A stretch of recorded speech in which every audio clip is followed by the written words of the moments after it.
Ma fille m'a envoyé un message. À partir d'aujourd'hui, le réfrigérateur est verrouillé. Moi seule ai la clé.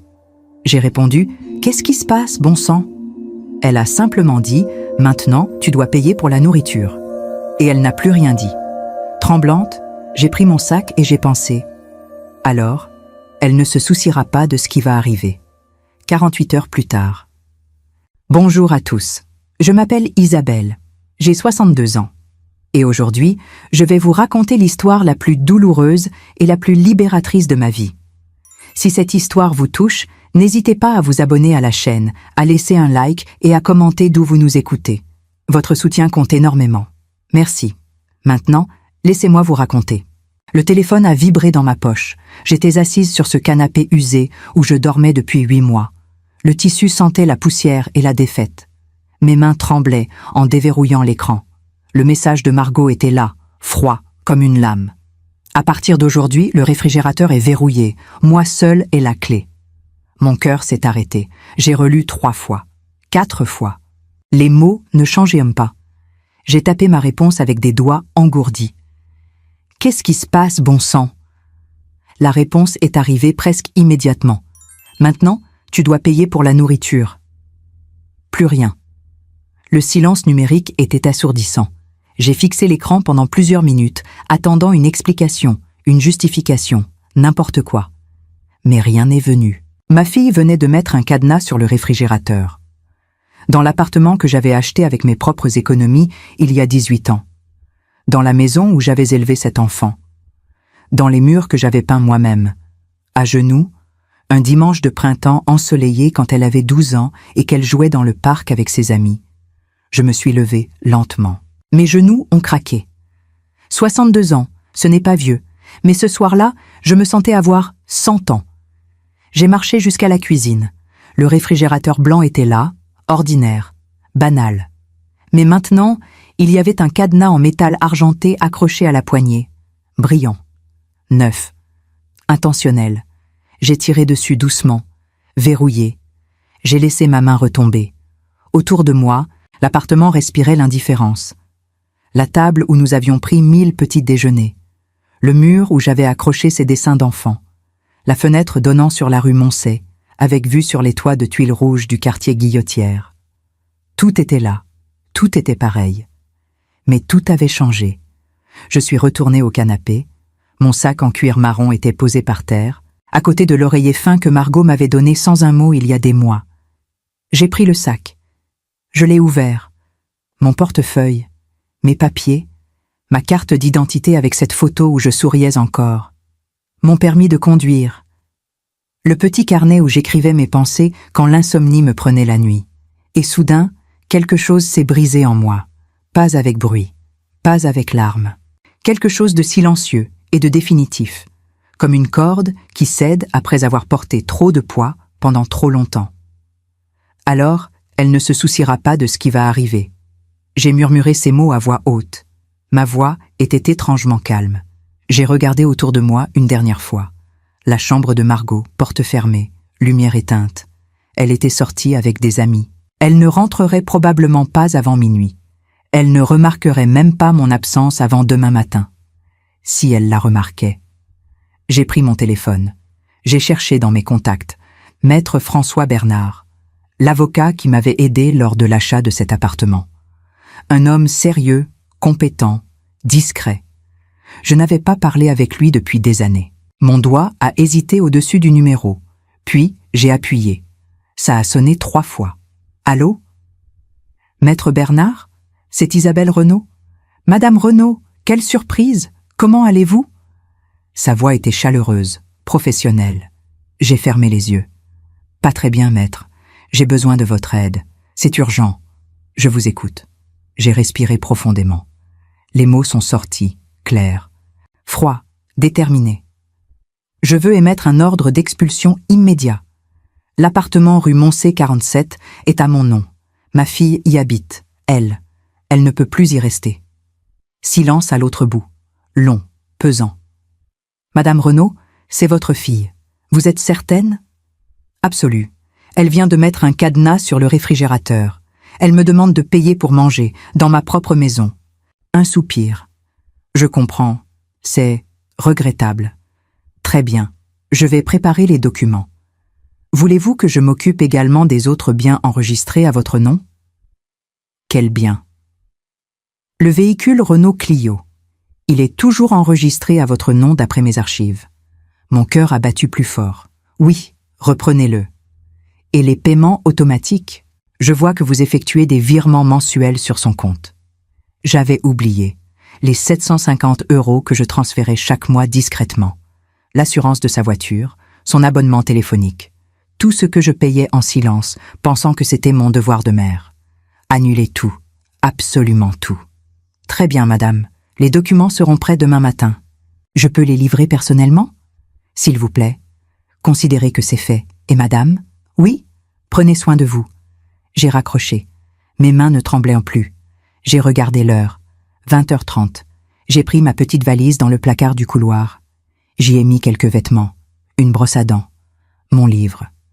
Ma photo préférée de Margaux enfant, celle où elle me souriait avec ses 2 dents de devant manquantes.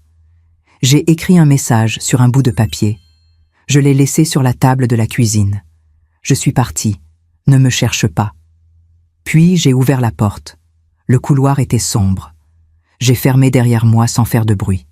Les escaliers grinçaient sous mes pas. Dehors, la nuit de novembre était froide et humide. Le vent portait l'odeur de la pluie à venir. J'ai marché jusqu'à la station de métro Guillotière. J'ai pris la ligne D jusqu'à Pardieu.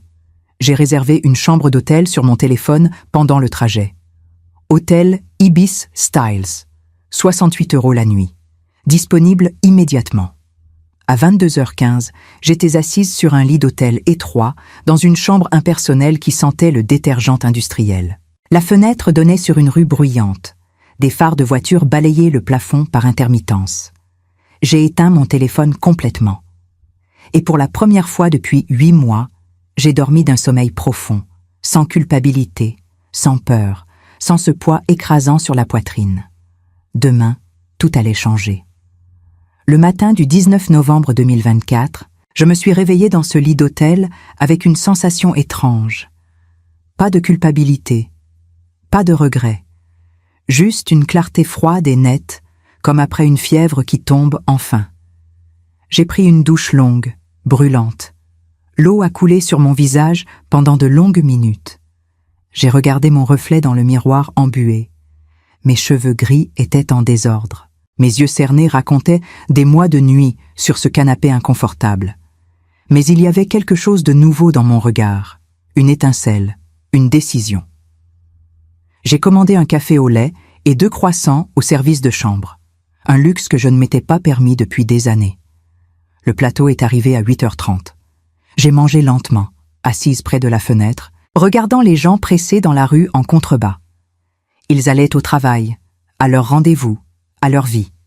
Moi aussi, j'allais reprendre ma vie. Mon téléphone était toujours éteint. Je l'ai laissé dans mon sac. Je n'étais pas prête à affronter ce qui m'attendait de l'autre côté de cet écran noir.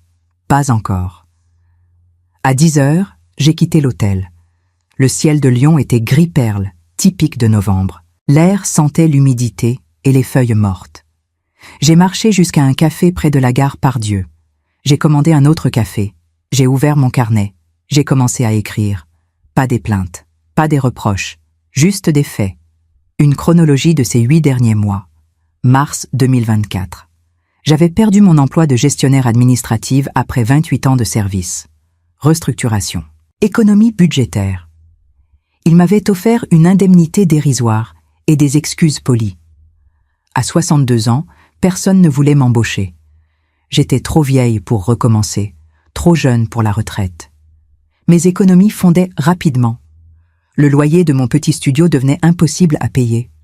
Margaux m'avait proposé de venir habiter chez elle. Temporairement, avait-elle dit. Juste le temps que je me remette sur pied. J'avais accepté avec gratitude, avec soulagement même. Ma fille m'ouvrait sa porte. Ma fille me tendait la main. Peut-être que c'était notre chance de nous rapprocher enfin, après toutes ces années de distance. Mais dès le premier jour, j'ai compris que c'était une erreur. « Maman, tu dors sur le canapé. J'ai besoin de la chambre d'amis pour mon bureau à domicile. » Je n'avais pas protesté. C'était sa maison, après tout. Enfin, je croyais que c'était sa maison. Les semaines ont passé. Margot était de plus en plus distante, de plus en plus froide. Elle rentrait tard le soir, ne me parlait presque pas. Quand elle me parlait, c'était pour donner des instructions, des règles, des limites. Ne touche pas à mes affaires dans la cuisine. Utilise la salle de bain du couloir, pas celle de ma chambre. Peux-tu sortir entre 9h et 18h? Je travaille à distance et tu me déranges. J'obéissais, toujours. Je sortais tous les jours, même quand il pleuvait, même quand mes genoux me faisaient souffrir. Je passais mes journées dans les bibliothèques municipales, dans les parcs, dans les cafés bon marché où un café au lait durait 3 heures. Je rentrais le soir, marchant sur la pointe des pieds, invisible, silencieuse. Je mangeais les restes qu'elle laissait dans le réfrigérateur. Je prenais des douches rapides à l'eau tiède pour ne pas gaspiller. Je ne regardais pas la télévision. Je ne faisais pas de bruit. J'existais à peine. Et dans ma tête, une petite voix répétait sans cesse la même phrase. « Tu mérites ça. Tu n'as pas été là pour elle quand elle était petite. Tu travaillais tout le temps. Tu manquais ses spectacles d'école, ses anniversaires, ses moments importants. Tu étais une mauvaise mère. Maintenant, tu payes. » Je portais cette culpabilité comme une pierre dans l'estomac, lourde, constante, écrasante. Quand Margot me parlait sèchement, je me taisais. Quand elle levait les yeux au ciel en me voyant, je baissais la tête. Quand elle soupirait d'exaspération, je m'excusais. Je m'excusais d'exister. Mai 2024. Elle a commencé à fermer sa chambre à clé. Je ne pouvais plus y entrer, même pour passer l'aspirateur ou ranger ses vêtements propres que je lavais discrètement. Juin 2024. Elle a installé un verrou sur la porte de la salle de bain principale. Je ne pouvais utiliser que celle du couloir, étroite et sans fenêtre. Juillet 2024. Elle a arrêté de me dire bonjour le matin. Elle sortait de sa chambre, prenait son café et partait sans un regard. Août 2024. Elle a invité son petit ami à dîner. Ils ont mangé dans la salle à manger, riant, parlant fort. Moi, j'étais dans ma chambre improvisée, le canapé du salon, séparé par un simple rideau qu'elle avait installé. J'entendais tout. Je n'existais pas pour eux. Septembre 2024. Elle a commencé à faire des remarques sur la nourriture. « Maman, c'est moi qui fais les courses. Tu pourrais au moins participer. » J'avais proposé de l'argent. Elle l'avait refusé avec mépris. « Garde ton argent. Tu en auras besoin quand tu trouveras enfin un endroit où habiter. » Octobre 2024. Elle m'a demandé de ne plus utiliser le salon pendant la journée. Elle recevait des clients pour des réunions virtuelles. Je devais rester dehors ou dans la salle de bain. Et puis, 18 novembre 2024. Le cadenas sur le réfrigérateur. Le message. La goutte qui fait déborder le vase. J'ai refermé mon carnet. J'ai bu mon café devenu froid. J'ai regardé ma montre. 11h30. Maître Bernard devait livrer les documents à Margot en ce moment même. J'ai imaginé la scène. La sonnette, sa surprise, l'enveloppe, son visage pâlissant en lisant, la panique, la réalisation, la chute. Pour la première fois depuis 8 mois, j'ai souri. Non pas de cruauté, pas de vengeance, mais de libération. J'avais passé ces 8 mois à m'excuser d'exister, à me faire petite, à disparaître. Maintenant, c'était elle qui allait comprendre ce que signifiait vraiment perdre quelque chose. J'ai quitté le café. J'ai marché dans les rues de Lyon, sans but précis. Le vent froid fouettait mon visage. Les feuilles mortes craquaient sous mes pas. Les vitrines des magasins brillaient de décorations précoces de Noël. La vie continuait autour de moi, indifférente, magnifique.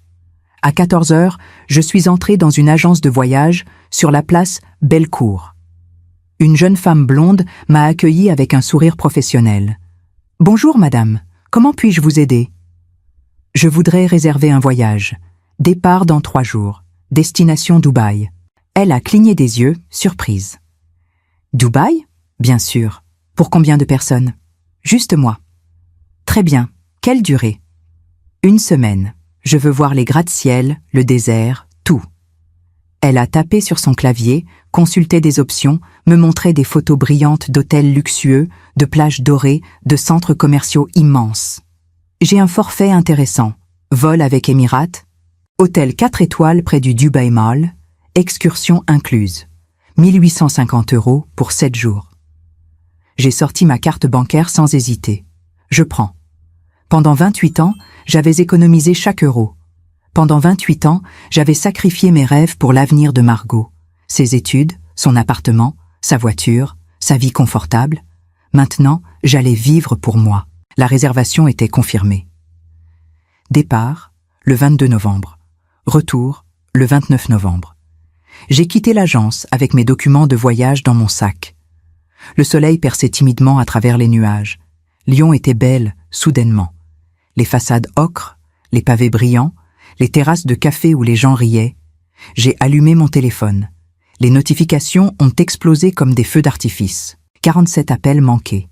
99 messages. Tous de Margot. Je n'ai pas ouvert un seul. J'ai éteint le téléphone. Je l'ai remis dans mon sac. J'ai continué à marcher, légère, libre, enfin, vivante. Le 20 novembre au matin, je me suis réveillée avec une sensation de paix profonde. Le genre de paix que l'on ressent après avoir pris une décision irréversible. Il n'y avait plus de retour possible. Plus d'hésitation. Juste la route devant moi, claire et dégagée. J'ai quitté l'hôtel après le petit déjeuner. J'avais besoin de marcher, de réfléchir, de préparer la suite. J'ai remonté les quais du Rhône, les mains dans les poches de mon manteau. Le fleuve coulait gris et rapide sous le ciel bas. Des joggeurs me dépassaient, des cyclistes filaient sur la piste. La vie normale. La vie que j'allais enfin me permettre de vivre. Mon téléphone vibrait dans mon sac à intervalles réguliers. Je l'ignorais. Je savais ce qui se passait de l'autre côté de cet écran. Margot devait être dans tous ses états. Les documents étaient arrivés. L'ordre d'expulsion, la confiscation de la voiture, l'annulation des paiements. Tout s'était effondré en quelques heures, exactement comme elle avait voulu que je m'effondre. J'ai traversé la passerelle du palais de justice. En contrebas, la Saône rejoignait le Rhône dans un tourbillon d'eau brune. Deux fleuves qui se rencontrent, qui se heurtent, qui finissent par ne faire qu'un. Mais aujourd'hui, je ne voulais plus me fondre. Je voulais être mon propre courant. À midi, je suis entrée dans un restaurant que je n'aurais jamais osé fréquenter ces derniers mois.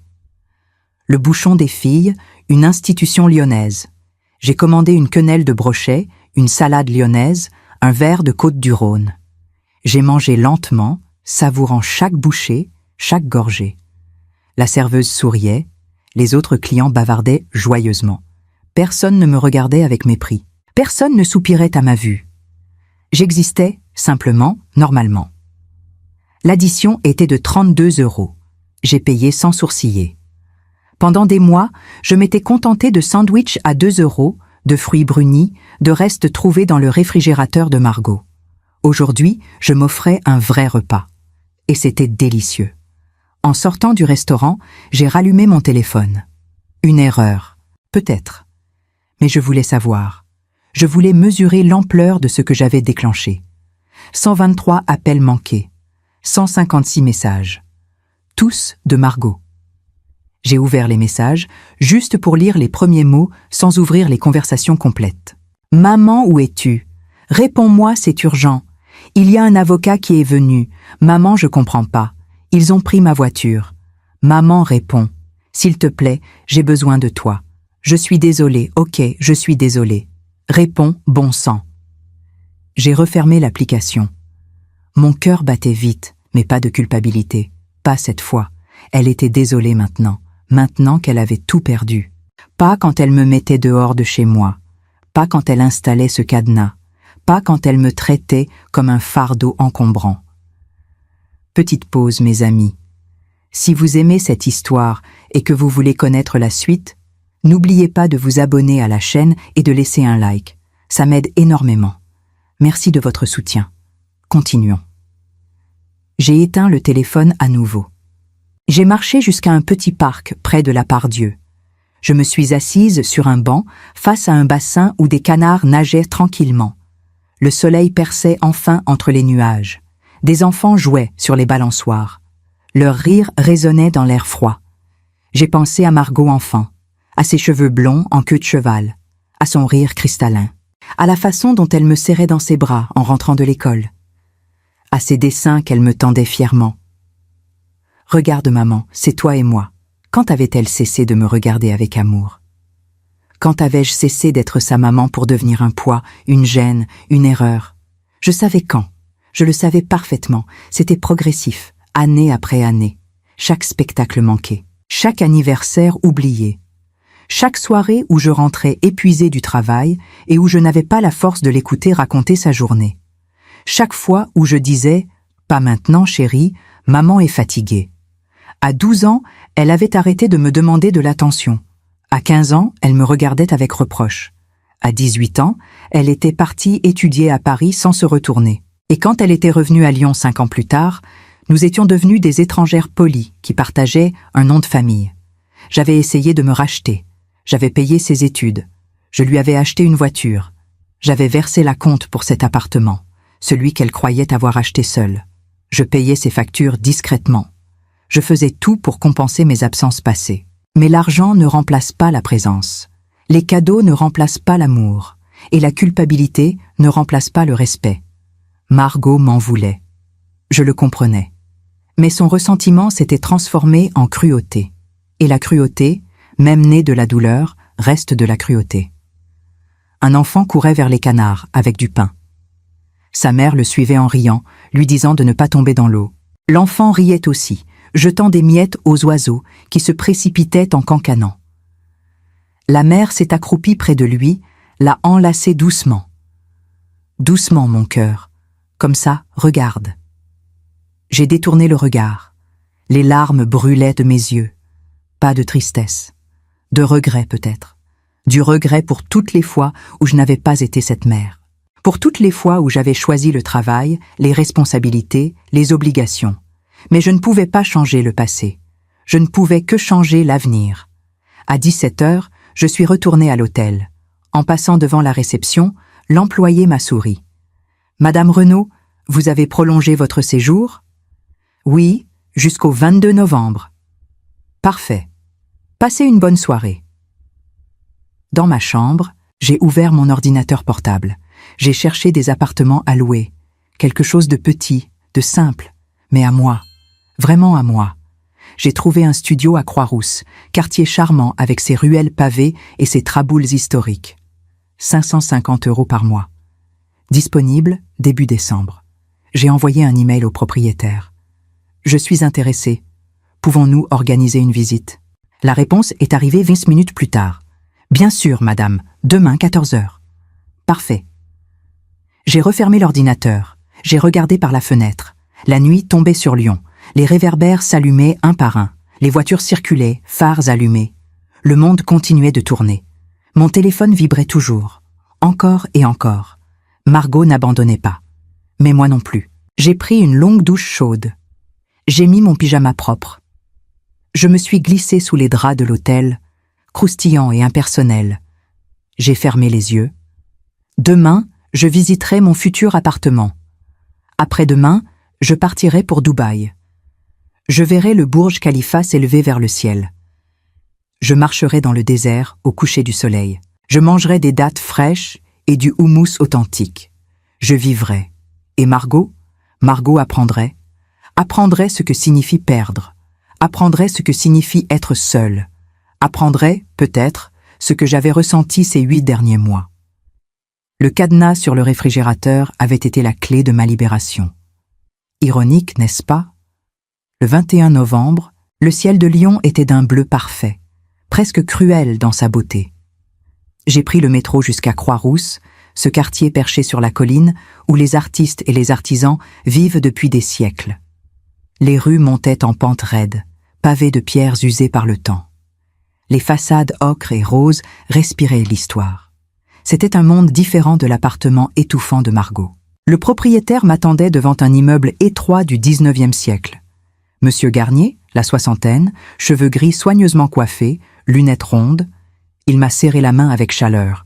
« Madame Renaud, enchantée. Suivez-moi, c'est au 2e étage. » Nous avons monté un escalier en colimaçon, les marches grinçant sous nos pas.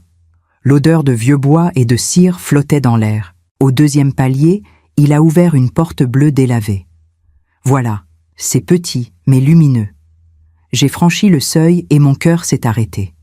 L'appartement était minuscule, c'est vrai.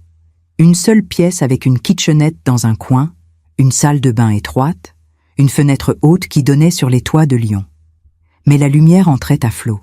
Les murs étaient blancs, propres. Le parquet craquait doucement sous mes pieds. C'était vide, silencieux et absolument parfait. Il y a un placard ici, un radiateur qui fonctionne bien. L'eau chaude est incluse dans les charges. Je ne l'écoutais plus vraiment. Je regardais par la fenêtre. On voyait la basilique de Fourvière au loin, blanche et majestueuse sur sa colline. Les toits de tuiles s'étalaient comme une mer rouge-orange, le ciel immense au-dessus. Je le prends. Monsieur Garnier a cligné des yeux. Vous ne voulez pas réfléchir, visiter d'autres appartements? Non, je le prends. Quand puis-je emménager? Il a souri, visiblement soulagé. Le 1er décembre. Je vous envoie le bail par email ce soir. Vous devrez signer et verser le dépôt de garantie et le 1er mois. Aucun problème. Nous avons échangé nos coordonnées. J'ai quitté l'appartement en me retournant une dernière fois. Mon appartement, mon espace, mon nouveau départ. À 62 ans, je recommençais à zéro. Et pour la première fois, cela ne me faisait pas peur. Cela me donnait des ailes. En descendant les escaliers, mon téléphone a vibré. Encore. Toujours. J'ai jeté un coup d'œil. 187 appels manqués maintenant.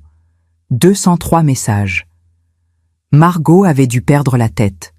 Peut-être qu'elle commençait enfin à comprendre. Peut-être qu'elle réalisait ce qu'elle avait perdu. J'ai marché jusqu'à un café sur la place de la Croix-Rousse. J'ai commandé un chocolat chaud et un pain au raisin. Je me suis installé en terrasse malgré le froid, emmitouflé dans mon manteau.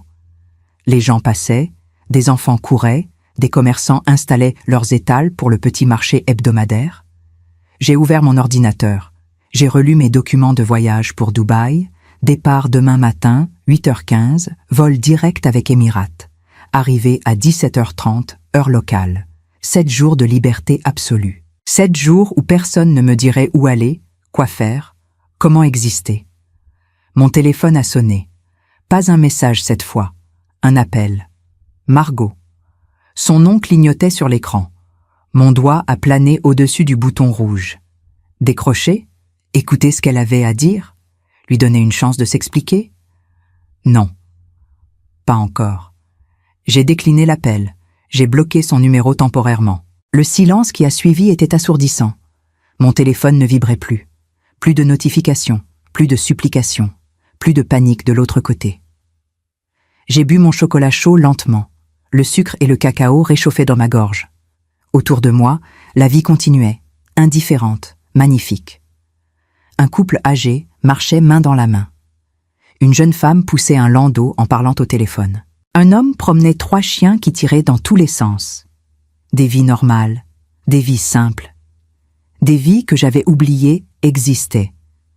Pendant 8 mois, mon monde s'était rétréci aux dimensions de ce canapé inconfortable, de cette cuisine où je n'avais pas le droit d'entrer, de ces heures passées dehors à errer sans but. Pendant 8 mois, j'avais disparu de ma propre vie.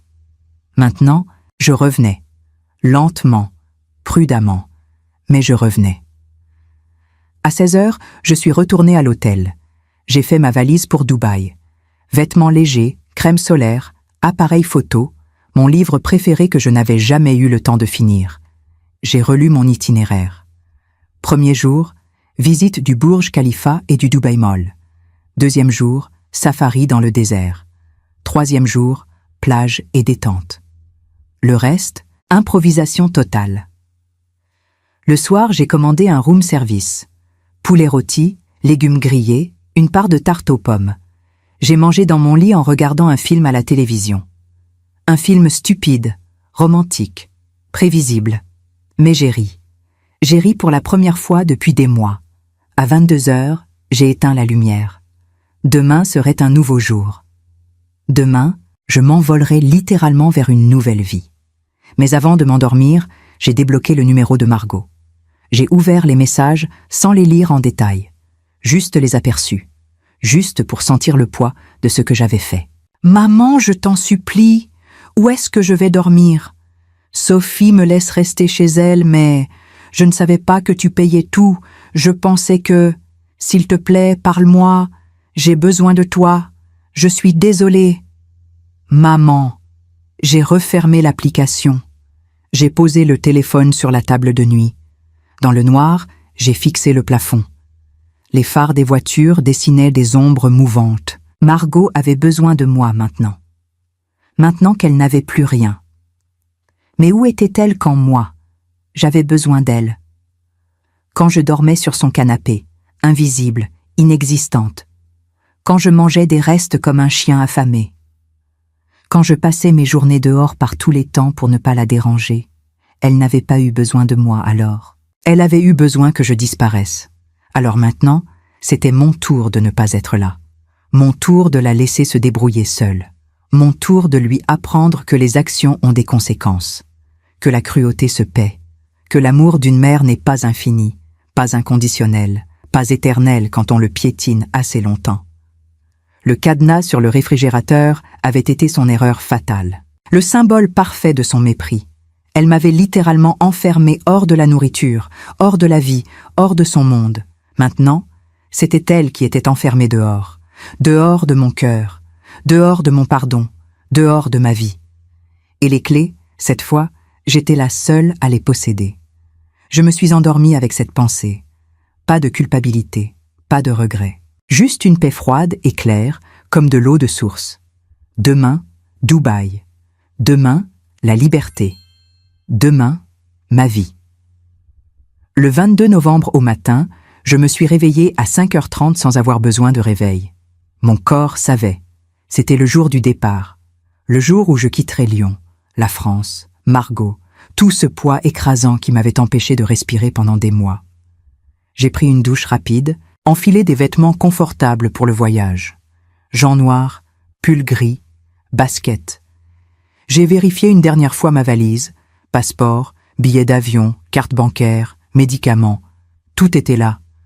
Mon cœur battait vite, mais pas d'anxiété, d'excitation, d'impatience. Le taxi est arrivé à 6h15 devant l'hôtel. Le chauffeur, un homme d'une 50aine d'années au visage fatigué, a chargé ma valise dans le coffre. Aéroport Saint-Exupéry? Oui. Terminal 1, s'il vous plaît. Nous avons roulé dans les rues encore endormies de Lyon. Les réverbères diffusaient une lumière orange pâle. Quelques boulangeries commençaient à s'illuminer, prêtes pour la journée. L'odeur du pain frais traversait les fenêtres fermées de la voiture. La ville dormait encore, paisible, indifférente à mon départ. « Vous partez en vacances ?» a demandé le chauffeur en me regardant dans le rétroviseur. « Oui, Dubaï. »« Ah, magnifique. Vous y allez seul ?»« Oui. »« C'est bien. Il faut savoir s'offrir des moments rien que pour soi. » J'ai souri. Si seulement il savait. Ce n'était pas juste un moment. C'était une renaissance. Nous sommes arrivés à l'aéroport à 7h05. J'ai payé la course, pris ma valise et je suis entré dans le terminal. Les écrans affichaient les départs. Dubaï, EKZ 82, 08h15, embarquement porte D24. Mon vol, mon évasion. L'enregistrement s'est fait rapidement. Le contrôle de sécurité aussi. À 7h45, j'étais assise dans la zone d'embarquement, un café dans les mains, regardant les avions décoller un par un à travers les immenses baies vitrées. Chaque décollage me rapprochait du mien. Mon téléphone était dans mon sac, éteint depuis la veille au soir. Je ne voulais pas le rallumer. Je ne voulais pas voir les messages, les appels, les supplications. Pas maintenant, pas encore. À 8h, l'annonce a retenti. Embarquement immédiat pour le vol Emirates EK082 à destination de Dubaï. Les passagers sont priés de se présenter porte des 24. Je me suis levée. J'ai présenté ma carte d'embarquement. J'ai marché dans la passerelle qui menait à l'avion. L'Airbus A380 était immense, majestueux. J'ai trouvé mon siège, 32F, côté hublot. J'ai rangé mon sac dans le compartiment au-dessus de ma tête. Je me suis installée, attachant ma ceinture. Autour de moi, des familles s'installaient. Des couples riaient. Des hommes d'affaires consultaient leurs ordinateurs. Un enfant pleurait quelques rangées derrière. La vie normale. La vie des gens qui partent en voyage, légers, heureux, sans bagages émotionnels écrasants. L'avion a commencé à rouler sur le tarmac. Mon cœur battait de plus en plus fort. Les moteurs ont rugi. L'accélération m'a plaqué contre mon siège. Et puis, soudain, la légèreté. L'avion a décollé. Le sol s'est éloigné. Lyon est devenue petite, puis minuscule, puis invisible sous les nuages. Je volais, littéralement et métaphoriquement. J'ai fermé les yeux. Les larmes coulaient, mais ce n'était pas de tristesse. C'était de soulagement, de libération, de quelque chose que je n'arrivais pas à nommer, mais qui ressemblait à de l'espoir. Le vol a duré 6 heures et 15 minutes. J'ai regardé 3 films. J'ai mangé le repas servi par l'hôtesse de l'air, poulet en sauce, riz, salade, dessert au chocolat. J'ai bu un verre de vin blanc. J'ai lu quelques chapitres de mon livre. J'ai dormi 1 heure, la tête contre le hublot. Et pendant ces 6 heures, Margot n'existait pas. Lyon n'existait pas. Le cadenas sur le réfrigérateur n'existait pas. Il n'y avait que moi, suspendu entre 2 mondes, entre 2 vies. À 17h30, heure locale, l'avion a atterri à l'aéroport international de Dubaï. La chaleur m'a frappé dès la sortie de l'avion, même à l'intérieur du terminal climatisé. Une chaleur sèche, différente, prometteuse. J'ai récupéré ma valise, passé la douane. Le douanier a tamponné mon passeport sans un mot. Bienvenue aux Émirats Arabes Unis. Le taxi m'a conduite jusqu'à mon hôtel, le Rove Downtown. Un hôtel moderne, design, propre. Ma chambre au 10e étage donnait sur le Burj Khalifa qui s'élevait vers le ciel comme une flèche géante de verre et d'acier. La vue était irréelle. J'ai posé ma valise, ouvert les rideaux en grand, et je suis resté là, debout devant la fenêtre, à regarder cette ville qui brillait de 1000 feux sous le soleil couchant. C'était le 22 novembre 2024. J'avais 62 ans. Et pour la première fois de ma vie, je me sentais libre. J'ai pris une douche, changé de vêtements. J'ai enfilé une robe légère que je n'avais pas portée depuis des années. J'ai attaché mes cheveux. J'ai mis un peu de rouge à lèvres. Je me suis regardée dans le miroir. La femme qui me fixait n'était plus celle qui dormait sur un canapé, invisible, effacée. C'était une femme qui existait. Une femme qui avait pris une décision difficile et qui l'assumait. Je suis sortie de l'hôtel. La nuit tombait sur Dubaï. Les lumières de la ville s'allumaient une par une. Les gratte-ciels scintillaient. Les voitures de luxe glissaient silencieusement sur les larges avenues. Des touristes se promenaient, des couples se prenaient en photo, des enfants couraient en riant. J'ai marché jusqu'au Dubai Mall. L'immensité m'a coupé le souffle. Des centaines de boutiques, des restaurants, un aquarium géant, une patinoire, des fontaines musicales dehors qui dansaient au rythme de la musique. C'était trop. C'était fou. C'était magnifique. J'ai mangé dans un restaurant libanais. Houmous, falafel, taboulé, pain pita chaud. Les saveurs explosaient dans ma bouche. La serveuse souriait. La musique orientale jouait en fond. J'étais seule à ma table, mais je ne me sentais pas seule. Je me sentais présente. Après le dîner, je suis sortie voir les fontaines. Des centaines de personnes étaient rassemblées autour du bassin. La musique a commencé. Les jets d'eau se sont élevés, dansant, tourbillonnant, changeant de couleur. Bleu, rouge, or, blanc. C'était hypnotique, magnifique. J'ai filmé avec mon téléphone que j'avais rallumé juste pour ce moment. Et puis, une notification. Puis 2. Puis 10. Puis 20. Le téléphone vibrait sans s'arrêter. Les messages de Margot continuaient d'arriver, même à des milliers de kilomètres de distance. J'ai éteint le téléphone à nouveau. J'ai regardé les fontaines danser. J'ai respiré l'air chaud de la nuit. J'ai écouté les rires autour de moi. Margot pouvait attendre. Le monde pouvait attendre. Pour l'instant, c'était mon moment, mon temps, ma vie. Je suis rentrée à l'hôtel vers 23 heures. Je me suis couchée dans les draps propres et frais. J'ai regardé le plafond. Le silence était absolu, juste le ronronnement discret de la climatisation. Demain, le désert. Demain, le safari. Demain, encore plus de liberté. Mais ce soir, juste dormir. Dormir sans culpabilité, sans peur, sans ce poids sur la poitrine. Pour la première fois depuis des mois, j'ai dormi d'un sommeil profond, sans rêve, sans cauchemar. Le sommeil de quelqu'un qui a enfin posé un fardeau trop lourd. Le sommeil de quelqu'un qui a choisi de vivre. Les 6 jours suivants à Dubaï ont été une succession de découvertes, de moments volés au temps, de respirations profondes. Chaque matin, je me réveillais avec le soleil qui inondait ma chambre d'hôtel. Chaque matin, je me rappelais où j'étais.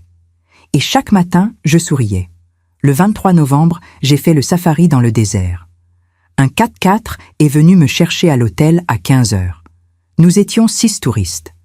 Un couple allemand, une famille indienne et moi. Le chauffeur, un Émirati nommé Ahmed, souriait largement en conduisant vers les dunes. Nous avons roulé pendant 1 heure hors de la ville. Peu à peu, les gratte-ciels ont disparu, remplacés par l'immensité dorée du désert. Les dunes s'étendaient à perte de vue, ondulant comme des vagues figées. Le sable brillait sous le soleil de l'après-midi. Ahmed a arrêté le véhicule au sommet d'une dune particulièrement haute. Il a dégonflé légèrement les pneus. « Maintenant, on s'amuse », a-t-il dit avec un clin d'œil. Et nous avons dévalé les dunes à toute vitesse. Le 4x4 glissait, virevoltait, montait et descendait les pentes de sable comme un manège fou. J'ai crié. Pas de peur, de joie pure. Le couple allemand riait. Les enfants indiens hurlaient d'excitation. Nous étions vivants, complètement, totalement vivants. Après 1 heure de conduite folle, nous sommes arrivés à un camp bédouin traditionnel. Des tentes en tissu ocre, des tapis colorés, des coussins partout. Le soleil commençait à descendre vers l'horizon.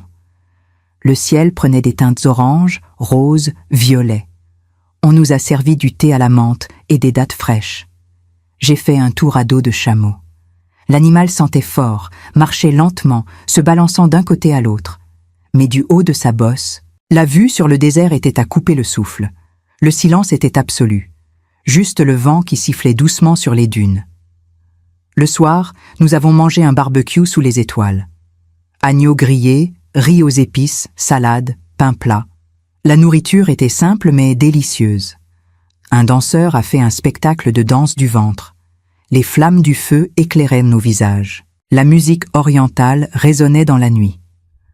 Je me suis allongé sur un tapis, regardant le ciel. Les étoiles étaient innombrables, brillantes, proches. On aurait dit qu'on pouvait les toucher. Pendant des années, j'avais oublié de lever les yeux. J'avais oublié que le monde était vaste, magnifique, plein de possibilités. Nous sommes rentrés à l'hôtel vers 23 heures. J'étais épuisée, couverte de sable, mais heureuse, profondément heureuse. Les jours suivants ont été un mélange de tourisme et de contemplation. J'ai visité le Burj Khalifa, montant au 124e étage. Du haut, Dubaï ressemblait à une maquette géante. Tout était petit, ordonné, irréel. J'ai pris des photos que je ne partagerai avec personne, juste pour moi, juste pour me souvenir. J'ai passé une journée entière à la plage de Jumeirah. Le sable blanc, l'eau turquoise du golfe Persique, le soleil chaud sur ma peau. J'ai nagé. J'ai lu. J'ai bu des jus de fruits frais sous un parasol. Des familles jouaient autour de moi. Des enfants construisaient des châteaux de sable. La vie normale, simple, belle. J'ai visité le souk de l'or, le souk aux épices, les odeurs de cannelle, de safran, de cardamome, les étals débordant de bijoux brillants, les marchands qui criaient, qui négociaient, le chaos organisé, coloré, vivant. Chaque soir, je dînais seul dans des restaurants différents, libanais, indiens, italiens, français même.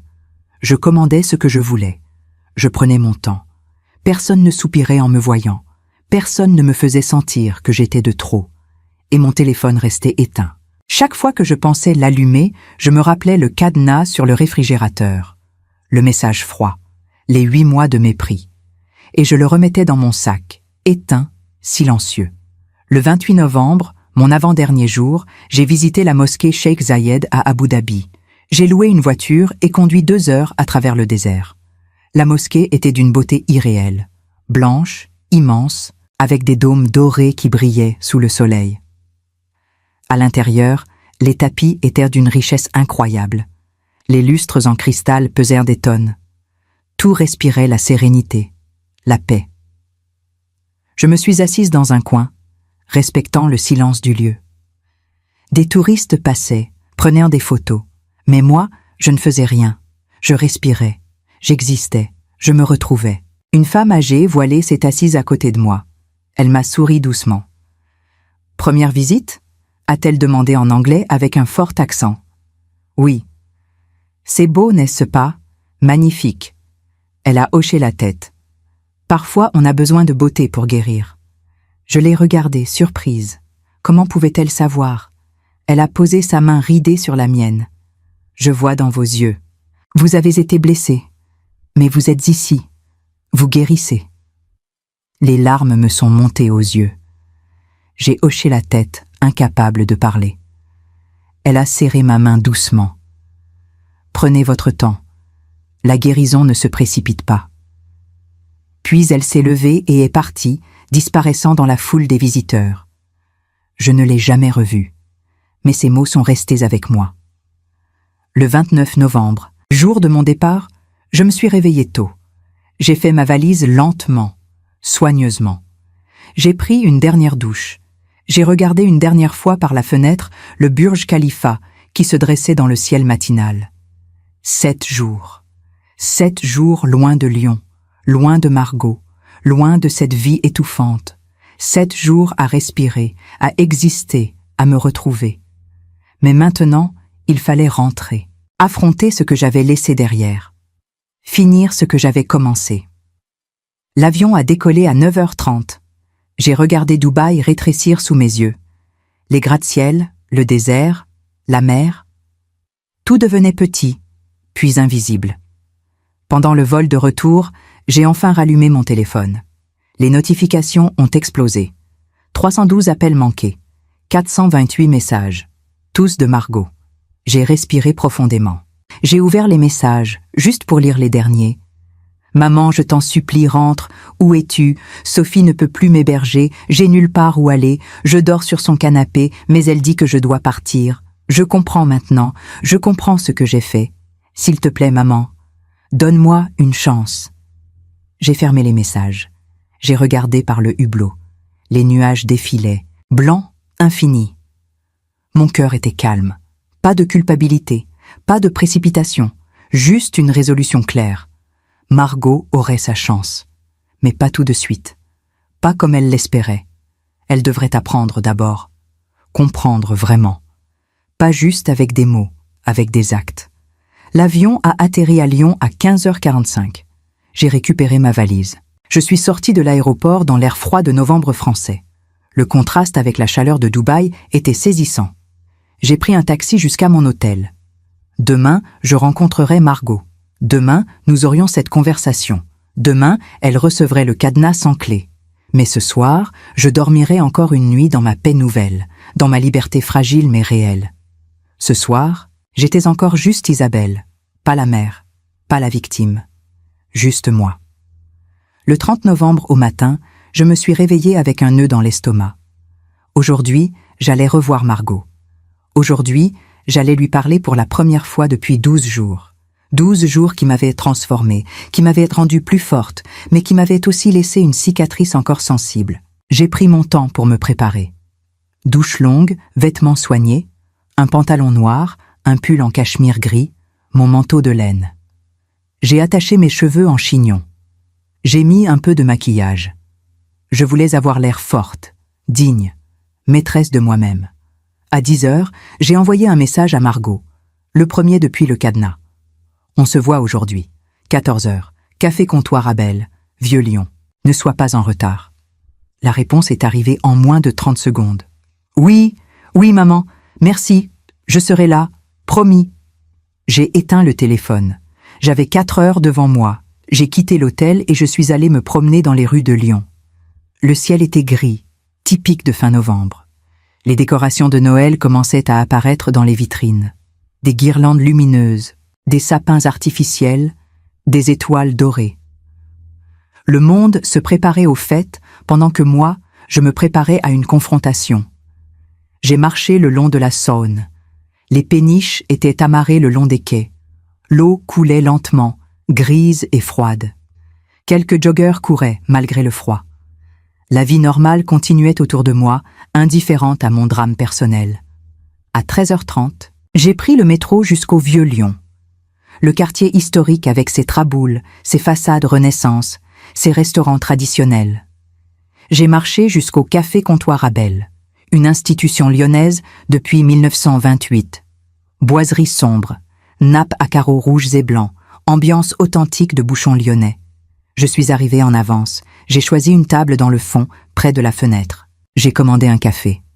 J'ai regardé ma montre. 13h45, 15 minutes.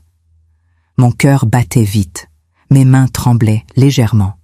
J'ai respiré profondément. J'avais répété ce que j'allais dire. J'avais préparé mes mots, mes phrases. Mais maintenant que le moment approchait, je me sentais moins sûre. À 13h58, la porte du café s'est ouverte.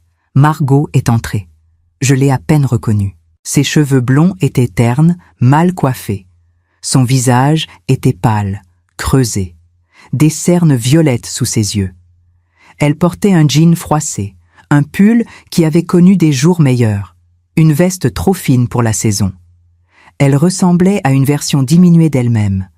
Nos regards se sont croisés. Elle s'est figée. Puis elle a marché vers moi, lentement, comme si elle avait peur que je disparaisse. « Maman !» Sa voix était cassée, enrouée. Elle s'est assise en face de moi. Ses mains tremblaient. Elle ne savait pas où les mettre.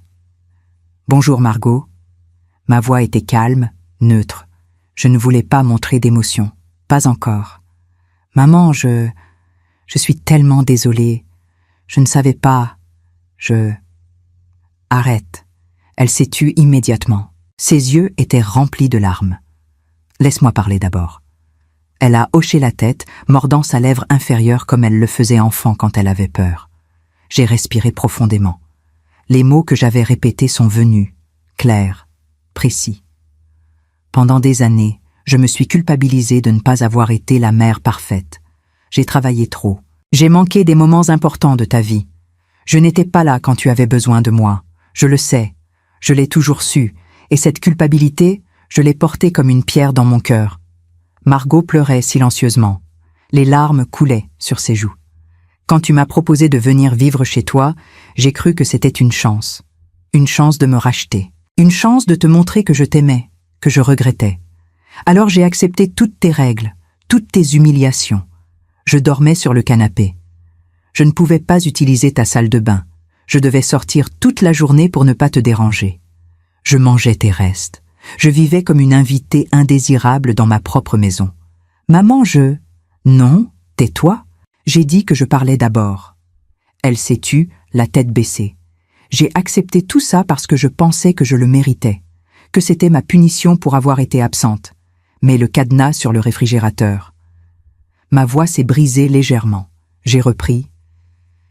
Le cadenas sur le réfrigérateur, Margot, ce n'était pas de la colère. Ce n'était pas du ressentiment. C'était de la cruauté pure. Tu m'as demandé de payer pour manger dans la maison que moi, j'ai acheté. Avec l'argent que moi, j'ai gagné pendant 28 ans de travail. Tu m'as traité comme moins qu'une locataire, comme moins qu'un être humain. Les sanglots de Margot étaient maintenant audibles. La serveuse nous a regardés, inquiète, mais je lui ai fait signe que tout allait bien. Et tu sais ce qui est le plus douloureux? Ce n'est pas que tu m'aies fait ça, c'est que tu ne savais même pas. Tu ne savais pas que je payais tout. L'appartement, la voiture, tes factures. Tu pensais que tu vivais de ton propre travail, de tes propres moyens. Mais tout ce que tu avais, c'était grâce à moi. Et tu m'as traité comme un fardeau.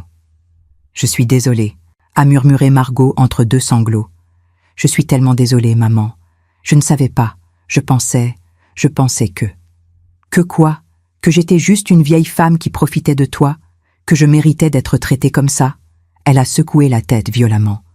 Non, j'étais en colère. En colère pour toutes ces années où tu n'étais pas là. En colère parce que j'avais besoin de toi, enfant, et tu travaillais tout le temps. En colère parce que je me sentais abandonnée. Et quand tu es venu vivre chez moi, toute cette colère, je l'ai déversée sur toi. Je voulais que tu souffres comme j'avais souffert. Enfin, la vérité sortait.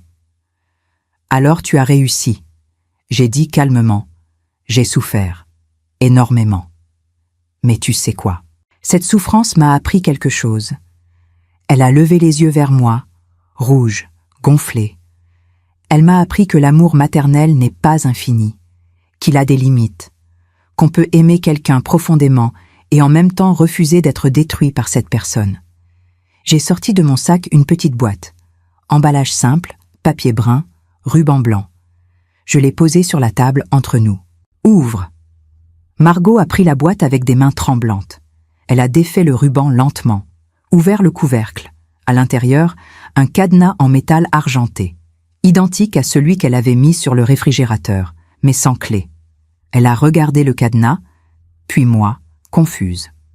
Ce cadenas, c'est moi maintenant. J'ai expliqué. Fermé, verrouillé. Et les clés, je les garde. Peut-être qu'un jour, si je sens que tu as vraiment compris, que tu t'es vraiment transformé, j'ouvrirai ce cadenas de manière symbolique. Et à ce moment-là, je pourrai te pardonner complètement. Mais est-ce que tu me pardonnes maintenant? Un peu? J'ai réfléchi, honnêtement réfléchi. Je comprends ta douleur, je comprends ta colère d'enfant, mais te pardonner complètement? Non, pas encore. La blessure est encore trop fraîche, la cicatrice encore trop sensible. Margot pleurait de plus belle. Qu'est-ce que je peux faire? Dis-moi, je ferai n'importe quoi. Tu peux commencer par vivre ta vie, ta vraie vie, celle où tu paies tes propres factures, où tu assumes tes propres choix, où tu apprends la valeur des choses et des gens. Je n'ai nulle part où aller, maman. Sophie ne peut plus m'héberger. Je n'ai pas d'argent pour un loyer. Mon travail ne paie pas assez sans tes transferts. Alors, trouve un deuxième travail. Trouve une colocation. Débrouille-toi, comme je me suis débrouillée pendant 8 mois sur ton canapé. Elle a baissé la tête. Elle comprenait enfin.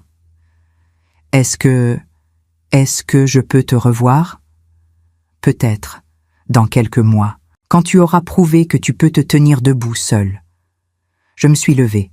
J'ai laissé 20 € sur la table pour payer nos consommations. Maman, attends.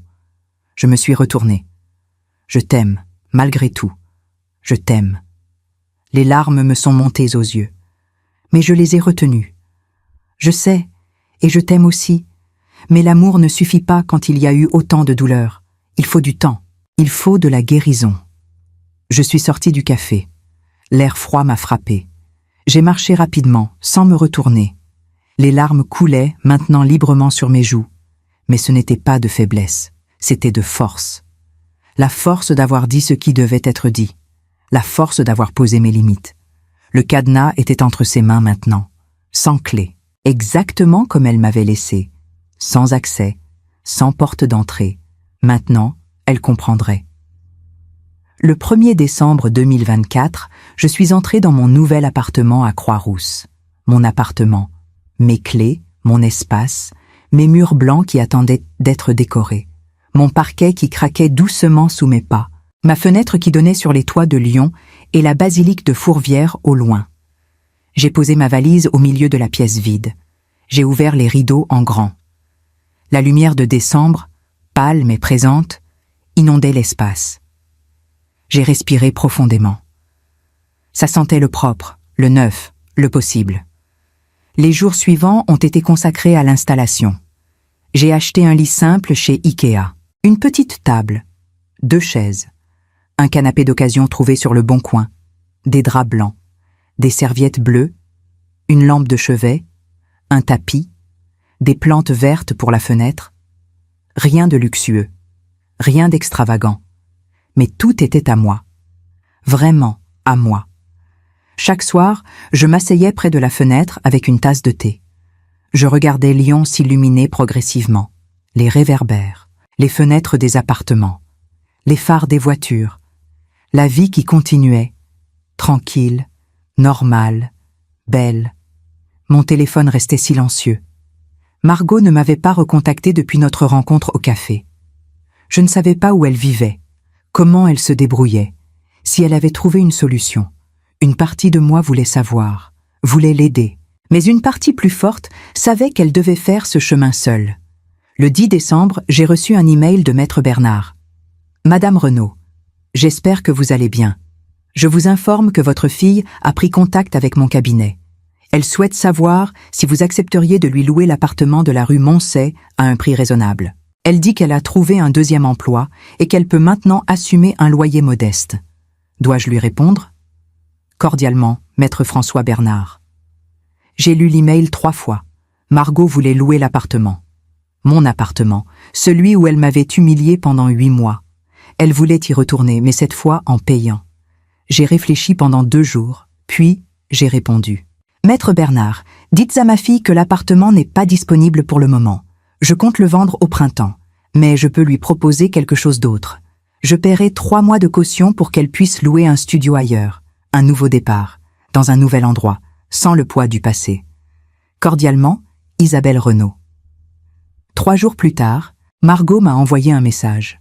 « Maman, merci pour la caution. Je ne la mérite pas, mais je te promets que je vais te rembourser. Chaque euro.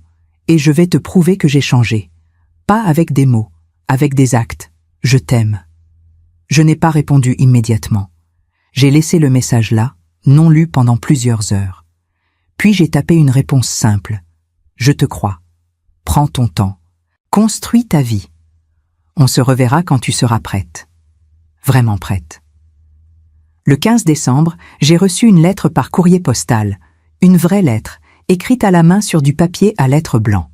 L'écriture de Margot, que je reconnaissais immédiatement. « Chère maman, je ne sais pas par où commencer. Peut-être par le début. Peut-être par te dire que tu avais raison sur tout. J'ai trouvé un studio dans le 7e arrondissement. Petit, mais propre. Je travaille maintenant comme gérante marketing le jour et je fais des gardes d'enfants le soir 3 fois par semaine. C'est épuisant. Je n'ai presque plus de temps libre. Mais pour la première fois de ma vie, je paie tout toute seule. Vraiment toute seule. Et tu sais quoi? C'est dur. C'est vraiment dur. Mais je comprends maintenant. Je comprends ce que tu as fait pendant toutes ces années. Travailler sans relâche pour me donner une vie confortable. Payer mes études. M'acheter cette voiture. Cet appartement. Tout. Et moi, qu'est-ce que j'ai fait? Je t'ai traité comme un fardeau. Comme quelque chose dont il fallait se débarrasser. Le cadenas que tu m'as donné est sur ma table de nuit. Je le regarde chaque matin en me réveillant. Il me rappelle qui j'ai été. Et qui je ne veux plus jamais être. Je ne te demande pas de me pardonner maintenant. Je sais que ça prendra du temps. Des mois. Peut-être des années. Mais je veux que tu saches que je travaille sur moi, que je vais en thérapie, que j'essaye de comprendre pourquoi j'étais si en colère, si cruelle. Un jour, j'espère qu'on pourra se revoir, prendre un café, parler, vraiment parler, pas comme avant, mais comme 2 adultes qui se respectent. Je t'aime, maman, et je suis désolée, tellement désolée. Margot. J'ai plié la lettre soigneusement. Je l'ai rangée dans un tiroir de ma table de nuit, à côté de la photo d'elle enfant, celle où elle me souriait avec ses 2 dents manquantes. Les larmes coulaient sur mes joues. Mais ce n'était plus de douleur, c'était d'espoir que peut-être, un jour, nous pourrions reconstruire quelque chose, pas ce que nous avions avant, quelque chose de nouveau, quelque chose de plus solide. Mais pas maintenant, pas encore. Le 20 décembre, j'ai réservé un nouveau voyage. Cette fois, direction Tokyo, Japon. Départ le 5 janvier 2025. 2 semaines pour découvrir les temples de Kyoto, les rues lumineuses de Shibuya, le mont Fuji au lever du soleil. J'avais toujours rêvé de voir les cerisiers en fleurs, même si ce n'était pas la saison. Peu importait. J'irais quand même. J'avais 62 ans. J'avais perdu 8 mois de ma vie à me faire petite, invisible, inexistante.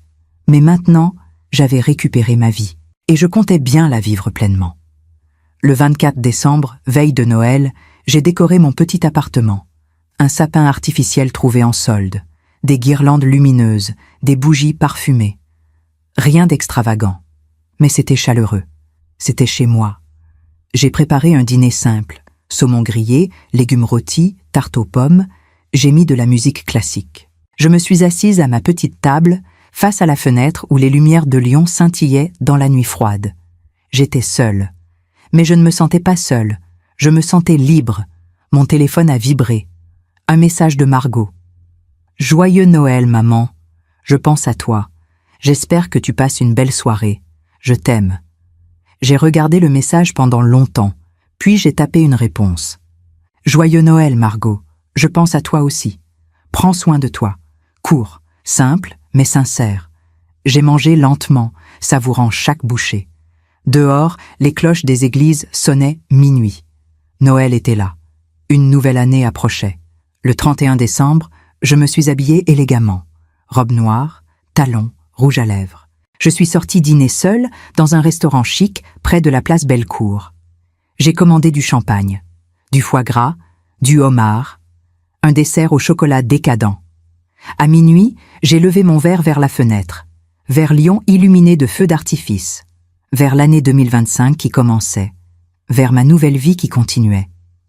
À moi, j'ai murmuré, à ma liberté, à mes choix, à mon futur. J'ai bu une gorgée. Le champagne pétillait sur ma langue, délicieux, léger, prometteur. Le 5 janvier 2025, je suis montée dans l'avion pour Tokyo. Ma valise était pleine de vêtements chauds, de guides de voyage, d'anticipation. Le monde m'attendait. Le Japon m'attendait. Ma vie m'attendait. En survolant la France qui s'éloignait sous les nuages, j'ai pensé à Margot, à son studio dans le 7e, à ses 2 emplois, à ses efforts pour changer, au cadenas sans clé sur sa table de nuit. Un jour, peut-être, j'ouvrirai ce cadenas symboliquement. Un jour, peut-être, je lui tendrai les clés du pardon complet. Mais ce jour n'était pas encore arrivé. Pour l'instant, les clés étaient avec moi, dans mon sac, dans mon cœur, dans ma nouvelle vie, et je volais, littéralement et métaphoriquement. Je volais vers des temples japonais, vers des cerisiers qui fleuriraient un jour, vers des rues inconnues pleines de possibilités. Je volais vers moi-même. 62 ans. Ce n'était pas la fin, c'était le commencement. Le cadenas sur le réfrigérateur avait été ma prison, mais il était devenu la clé de ma libération. Et maintenant, libre, je vivais enfin, vraiment, pleinement, magnifiquement. Merci d'avoir écouté mon histoire. Si elle vous a touché, n'oubliez pas de vous abonner, de laisser un like et de commenter. Votre soutien compte énormément. À bientôt pour d'autres histoires. Prenez soin de vous.